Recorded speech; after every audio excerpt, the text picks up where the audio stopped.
আজ আপনাদের দেখাবো লালাখাল। লালাখাল বিভাগীয় শহর সিলেট জৈন্তাপুর উপজেলায় অবস্থিত।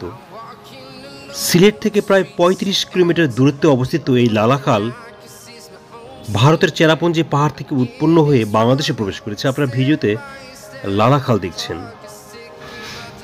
নদী, পাহাড়ি বন, চা বাগান এবং নানা প্রজাতির বৃক্ষরাজি লালাখালের ভূপ্রকৃতিকে দিয়েছে অনন্য বৈশিষ্ট্য। ভরা পূর্ণিমায় জ্যোৎস্নাধোয়া নদী কিংবা মেঘ, পাহাড় আর নদীর মিতালি দেখতে আপনাকে লালাখাল ঘুরে আসতে হবে। বর্ষাকালে লালাখালের পানি খুব ঘোলা থাকে, তাই নভেম্বর থেকে মার্চ অর্থাৎ শীতকাল হচ্ছে লালাখাল ভ্রমণের উপযুক্ত সময়। লালাখালের বিভিন্ন অংশে নীল, সবুজ এবং স্বচ্ছ পানির দেখা মিলে।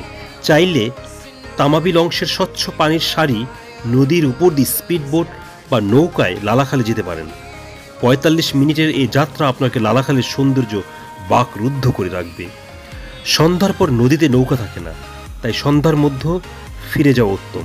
রাতে লালাখালের রূপে মোহিত হতে পূর্ব প্রস্তুতি নিয়ে আসা বুদ্ধিমানের কাজ।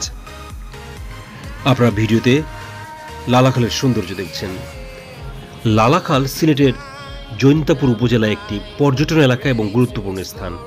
লালাখালের পাশ দিয়ে প্রবাহিত হয়েছে সারি গোয়াইন নদী। সেই নদীতে অসংখ্য বাঁক রয়েছে। নদীটির কূলে পাহাড়ি বন, চা বাগান এবং নানা প্রজাতির বৃক্ষরাজি রয়েছে। ভারতের চেরাপুঞ্জির ঠিক নিচেই লালাখালের অবস্থান। চেরাপুঞ্জি পাহাড় থেকে উৎপন্ন এই নদী বাংলাদেশের মধ্য দিয়ে প্রবাহিত। লালাখালের পানি নীল, মূলত জৈন্তা পাহাড় থেকে আসা প্রবাহমান পানির সাথে মিশে থাকা খনিজ এবং কাদার পরিবর্তে নদীর বালুময় তলদেশের কারণেই এই নদীর পানির রং এরকম দেখায়।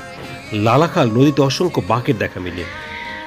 এই নদী দিয়েই পর্যটক ইবনে বতুতা বাংলাদেশে এসেছিলেন। জায়গাটার নামের সঙ্গে খাল শব্দযুক্ত হলেও এটি মূলত একটি নদীরই অংশ। নদীর নাম সারি, কেননা চেরাপুঞ্জি পাহাড় থেকে বেয়ে আসা পানি গড়িয়ে চলেছে লালাখাল দিয়ে। লালাখালকে কেন লালাখাল বলা হয় জানা যায়নি। সরকারি বিধিনিষেধের তোয়াক্কা না করায় উদ্ভিদ বৈচিত্র্যকে হুমকির সম্মুখীন এখানে। এছাড়া অনুমোদনহীনভাবে পাথর উত্তোলন নদী এবং নদী অববাহিকার ভূমিকে হুমকির সম্মুখীন করেছে। এলাকার প্রভাবশালীদের হস্তক্ষেপে বিপুল পরিমাণ গাছ কেটে ফেলার কারণেই প্রায় সেখানে নানা রোগ ব্যাধির প্রকোপ লক্ষ্য করা যায়। তাছাড়া উজান থেকে নেমে আসা পাথর আর বালুতে সয়লাভ হয়ে যাওয়ায় নদীর নাব্যতা কমে গেছে।